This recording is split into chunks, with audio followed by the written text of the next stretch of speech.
हम डिस्कस कर रहे हैं एल्गी और अभी तक आपको जो है मैंने थैलेस ऑर्गेनाइजेशन, इनके बॉडी स्ट्रक्चर और जनरल फीचर कुछ बताए हैं। अब उसमें नेक्स्ट टॉपिक को हम करते हैं।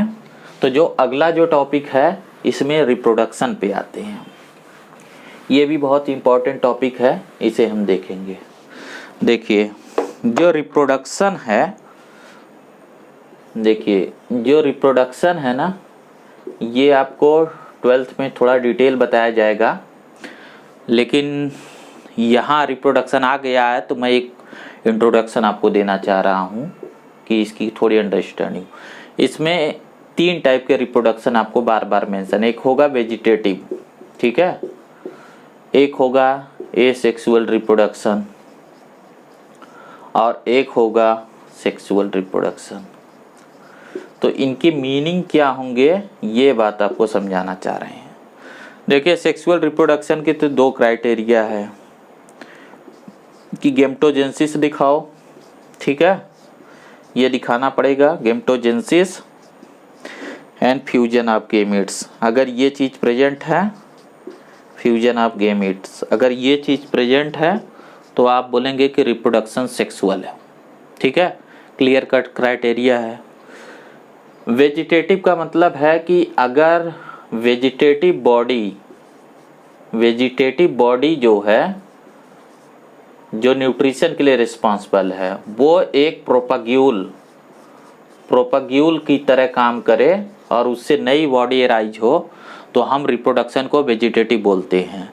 जैसे आपने देखा होगा रोज प्लांट में इस तरीके से हम स्टेम को यूज करते हैं और स्टेम की एक कटिंग लगाते हैं मिट्टी में, और यहाँ से फिर धीरे धीरे इसमें जो है ऐसे जो है नया प्लांट बन जाता है। यहाँ रूट निकल आती है और लीफ निकल आती है, ठीक है। तो ये जो स्टेम है ये किस लिए है, स्टेम किस लिए यूज होता है, ये न्यूट्रिशन के लिए यूज होता है, ये प्लांट का वेजिटेटिव पोर्शन है। तो अगर इससे कोई प्लांट रिप्रोड्यूस हो रहा है तो रिप्रोडक्शन के टाइप को आप बोलेंगे वेजिटेटिव रिप्रोडक्शन है।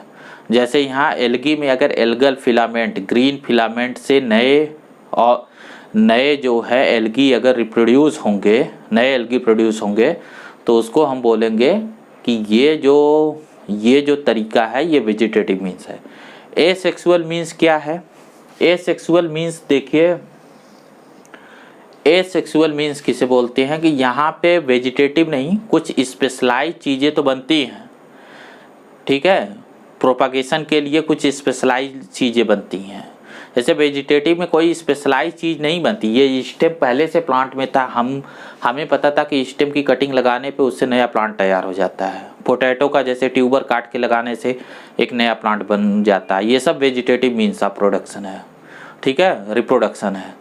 लेकिन जब कोई स्पेशलाइज पोर्शन, किसी प्लांट बॉडी में कोई स्पेशलाइज जो है स्ट्रक्चर बनती है जिसका मकसद तो रिप्रोड्यूस करना है। पहले मैं एक चीज़ और आपको बता दूं, रिप्रोडक्शन का मतलब क्या होता है, ठीक है, बेहतर होगा। मैं ये मान के चल रहा हूँ कि आपको नहीं पता है। देखिए पेरेंट से ऑफ स्प्रिंग बनना है, ठीक है, ऑफ स्प्रिंग या डॉटर्स बोलते हैं, ठीक है। जैसे आप कॉमन बोलचाल की भाषा में बच्चे कहते हैं, न्यू बॉर्न बेबी बोलते हैं, उसी को biological term of spring use किया जाता है। तो पेरेंट से ऑफ स्प्रिंग प्रोड्यूस होना, और कैसे? थ्रू रिप्रोडक्टिव यूनिट, ठीक है। और यहाँ एक चीज होनी चाहिए कि पेरेंट्स में जैसे कैरेक्टर हैं वैसे कैरेक्टर ऑफ स्प्रिंग में हो, ये जरूरी चीज है, ठीक है। जैसे अगर पेरेंट एक डॉग है, ठीक है, तो इसका जो ऑफ स्प्रिंग पप्पी भी होगा, जो डॉग के बच्चे हैं उनमें भी कैरेक्टर डॉग वाला होगा। ऐसा नहीं है कि डॉग से बिल्ली के बच्चे हो जाए, ठीक है, तो उसके भी कैरेक्टर जो है डॉग वाले ही हों, ठीक है। यानी कैरेक्टर पेरेंट्स के कैरेक्टर से मैच हों, और ये बनने के लिए उनमें रिप्रोडक्टिव यूनिट बने। तो अब डेफिनेशन में जो रिप्रोडक्टिव यूनिट अगर एसेक्सुअल तरीके से बनती है तो हम बोलते हैं कि रिप्रोडक्शन एसेक्सुअल है, और अगर ये सेक्सुअल तरीके से बने तो इसे बोलते हैं सेक्सुअल है। अब ये क्या होता है, एसेक्सुअल तरीके से रिप्रोडक्टिव यूनिट बनना या सेक्सुअल तरीके से बनना। तो यहाँ पे एक वर्ड आ गया ना, सेक्स क्या होता है, ठीक है, उसे समझना। बायोलॉजी में जब हम सेक्स की बात करते हैं तो उसका क्या मतलब है। जैसे जैसे बैक्टीरिया में कोई सेक्स नहीं होता, बैक्टीरिया मेल फीमेल नहीं होती। पहली बार जो सेक्स का एवोल्यूशन हुआ, बायोलॉजी में कोई भी चीज़ आता है तो उसका एवोल्यूशन बोला जाता है, वो इवाल्व होता है, ठीक है। बायोलॉजी में कोई भी जो चीज़ आती है वो एवोल्यूशन से आती है। तो हम पढ़ेंगे एवोल्यूशन ऑफ द सेक्स, ठीक है, कैसे जो है सेक्स का एवोल्यूशन हुआ।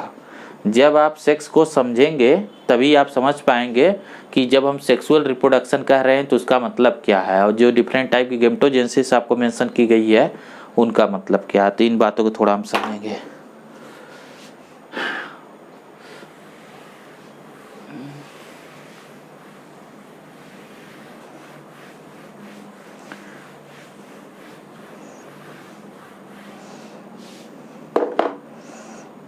देखिए, जैसे आपको मैंने बताया, इसको हमेशा याद रखना है कि ये पेरेंट्स होंगे जिनके एक स्पेसिफाइड कैरेक्टर होंगे। स्पेसिफाइड कैरेक्टर का मतलब पेरेंट कोई स्पीसीज होगा ना। बायोलॉजी में आप स्पीसीज की बात करते हैं ना, और स्पीसीज का एक स्पेशल कैरेक्टर होता है, उसकी मैं बात कर रहा हूँ। इसे बनाना है एक रिप्रोडक्टिव यूनिट, और रिप्रोडक्टिव यूनिट कन्वर्ट हो जाएगी ऑफ स्प्रिंग में। तो आपको बोला मैंने कि रिप्रोडक्टिव यूनिट के बिहाफ पे इसका फॉर्मेशन कैसे हो रहा है। अगर ये सेक्सुअल तरीके से बन रही है तो सेक्सुअल रिप्रोडक्शन, अगर एसेक्सुअल तरीके से बन रही है तो एसेक्सुअल रिप्रोडक्शन। अब हम जब सेक्सुअल बात बोलते हैं तो उसका मतलब क्या है। देखिए, होता ये है कि जैसे आपको सेक्सुअल रिप्रोडक्शन में जो हम सेक्स की बात कर रहे हैं तो इसका मतलब ये है कि जैसे आपको बोलूँ मैं कि जैसे देखिए, जब हम सेक्सुअल रिप्रोडक्शन की बात कर रहे हैं तो इसमें दो बातें आपको बोल रहे हैं कि एक तो देखो भाई गेमेटोजेनेसिस होनी चाहिए, और दूसरा फ्यूजन ऑफ गेमेट। अब ये जो गेमेटोजेनेसिस है ये 3 टाइप की है, आइसोगेमी, एनआइसोगेमी, एनओगेमी। देखिए क्या है। जैसे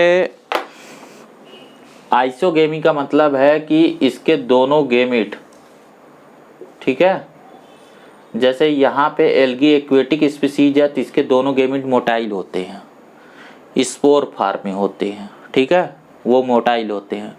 स्पोर आपको समझा चुका हूँ मैं, ठीक है। तो ये गेमेट जो है मोटाइल फॉर्म में है। ये दोनों की मार्फोलॉजी मतलब दोनों एक ही शेप साइज के हैं और दोनों की फिजियोलॉजी सेम है, यानी यहाँ पे कोई भी ना स्पेशलाइजेशन नहीं हुआ। बायोलॉजी ना एक साइंस है स्पेशलाइजेशन की। इस चीज़ को आपको समझना है कि यहाँ हर लेवल पे स्पेशलाइजेशन हुआ है। तो इन गेमेट को प्रोड्यूस करने में ये जो है जनरलाइज नेचर के हैं। जब ये जनरलाइज हैं तो इसका मतलब है ये मेल फीमेल नहीं है। जब ये करीब आते हैं फ्यूजन के टाइम तो एक जो है मेल की तरह और एक फीमेल की तरह बिहेव करने लगता है, इसलिए इसे मेल फीमेल न कह के हम plus minus strain word use करते हैं। यहाँ पे अभी तक सेक्स का एवोल्यूशन नहीं हुआ था, ठीक है। फिर दूसरा जो आता है उसमें क्या है कि एक जो गेमिट है मॉर्फोलॉजिकली दूसरे गेमिट से अलग हो गया, मतलब एक छोटा गेमिट है, ठीक है, जिसे हम माइक्रो बोलते हैं, और दूसरा बड़ा है जिसे हम मैक्रो बोलते हैं। यहाँ पे मॉर्फोलॉजी में चेंज है, जो मॉर्फोलॉजी है अब वो सिमिलर नहीं है, ठीक है, बट फिजियोलॉजी अभी भी सेम है। ये इंटरमीडिएट स्टेज है। और जो थर्ड वन स्टेज डेवलप हुई जिसमें ये जो छोटा गेमिट था वो बहुत स्पेशलाइज हो गया और बड़ा गेमिट भी बहुत स्पेशलाइज हो गया, तो इसको हम ऊ-स्पोर बोलने लगे।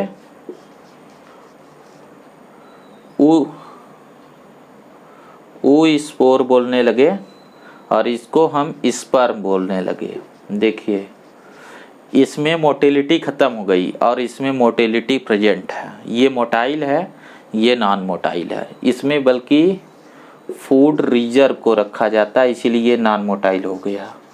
एक्चुअल में ये तब हुआ ना जब फ्यूजन ऑफ गेमिट के बाद, ठीक है, ये फर्दर जाइगोट बने, ये जाइगोट बनेगा और यहाँ एम्ब्रियोनिक डेवलपमेंट होगा। तो एम्ब्रियो के लिए यहाँ फूड चाहिए होता है।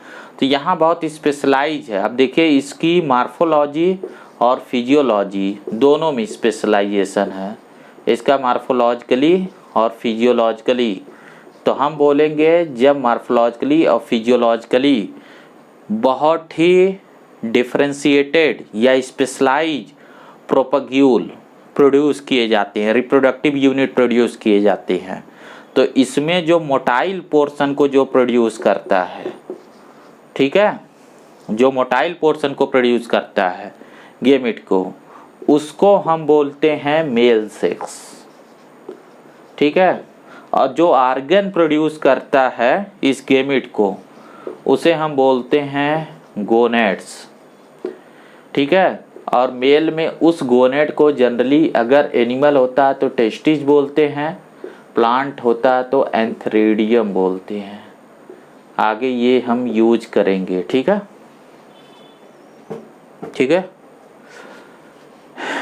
और जो फीमेल मतलब जो नॉन मोटाइल जो गेमिट को प्रोड्यूस करता है, जो नॉन मोटाइल गेमिट को प्रोड्यूस करता है, जो मार्फोलॉजिकली और फिजियोलॉजिकली बहुत डिफरेंशिएटेड है इन दोनों के कंपैरिजन में, आइसोगेमी और एनाइसोगेमी, तो इस सेक्स को हम बोलते हैं फीमेल सेक्स, ठीक है। और इसके जो स्ट्रक्चर होगी, जो गेमिट प्रोड्यूस करेगी गोनेड्स, उसको हम एनिमल में बोलते हैं ओवरी और प्लांट में भी इसे एक नेम देते हैं आर्चिगोनियम, ओवरी या आर्चिगोनियम, ठीक है। तो इस तरीके से ये एवोल्यूशन हुआ कि आइसोगेमी से एनाइसोगेमी और सबसे एडवांस स्टेज में ओगेमी, जिनमें दोनों जो गेमिट हैं वो मार्फोलॉजिकली और फिजियोलॉजिकली एक पर्टिकुलर फंक्शन के लिए उनमें स्पेशलाइजेशन है, डिफरेंशिएशन है। जैसे मेल गेमिट मोटाइल है, ये जाकर उसे फर्टिलाइज करेगा, और फीमेल गेमिट में वो ऐसा कोई भी वो नहीं है, ठीक है। तो ये चीज़ को हम बोलते हैं सेक्सुअल रिप्रोडक्शन, और यहाँ ये इस तरीके से सेक्स को आइडेंटिफाई करते हैं। जो male gamete specialize male gamete को प्रोड्यूस करता है, ठीक है, मोटाइल नेचर का जो होता है, यानी स्पर्म को प्रोड्यूस करता है, उसको हम मेल बोलते हैं। और जो specialize non motile female gamete ovum को प्रोड्यूस करता है या oospore को प्रोड्यूस करता है, उसे हम बोलते हैं फीमेल सेक्स, ठीक है। तो अब ये देखो, अब इसमें एक चीज़ आपको समझा दूँ। जैसे यहाँ जो पेरेंट्स होते, तो अगर सेक्सुअल रिप्रोडक्शन है तो दो पेरेंट्स होते, या इनके बॉडी में दो गेमिट होते मेल फीमेल, तो एक फीमेल गेमिट होता, एक मेल गेमिट होता, ठीक है। तो एक मेल स्पर्म को प्रोड्यूस करता और फीमेल ओवम को, तीन को भी हम रिप्रोडक्टिव यूनिट ही बोलते हैं जब तक ये ऑफस्प्रिंग न बने। फिर इनका फ्यूजन होता, यहाँ जाइगोट बन जाता, और जाइगोट फ्यूचर में एम्ब्रियो बनता, और एम्ब्रियो जो है फर्दर एम्ब्रियो कन्वर्ट होके ऑफस्प्रिंग में बदल जाता। तो यहाँ हम बोलते कि जो रिप्रोडक्टिव यूनिट बनी है उसमें सेक्स इस्तेमाल हुए हैं, उसमें सेक्सुअल मीन्स यूज हुआ है, उसमें मेल और फीमेल गेमिट मिले हैं, और मिले ही नहीं है, गेमेटोजेनेसिस हुई है, फ्यूजन ऑफ गेमिट हुआ है, और एम्ब्रियो जो ऑप्शनल था वो भी हुआ, उससे ऑफस्प्रिंग बना जिसमें पेरेंट के कैरेक्टर आए। तो इसे हम बोल रहे हैं ये सेक्सुअल रिप्रोडक्शन है, ठीक है। तो ये टॉपिक इसलिए मैं आपको इतना डिटेल कर रहा हूँ कि आगे इनकी ज़रूरत जो है आपको हर जो है बायोलॉजी में हर बार आएगा, तो आप उसका मीनिंग समझ पाएँ कि जब हम सेक्सुअल रिप्रोडक्शन बोलते हैं, सेक्सुअल रिप्रोडक्शन बोलते हैं, तो उसका मीनिंग क्या होता है। अब नेक्स्ट जो है ए सेक्सुअल मीन्स को हम फिर से डिस्कस करेंगे, उसे नेक्स्ट पार्ट में करते हैं।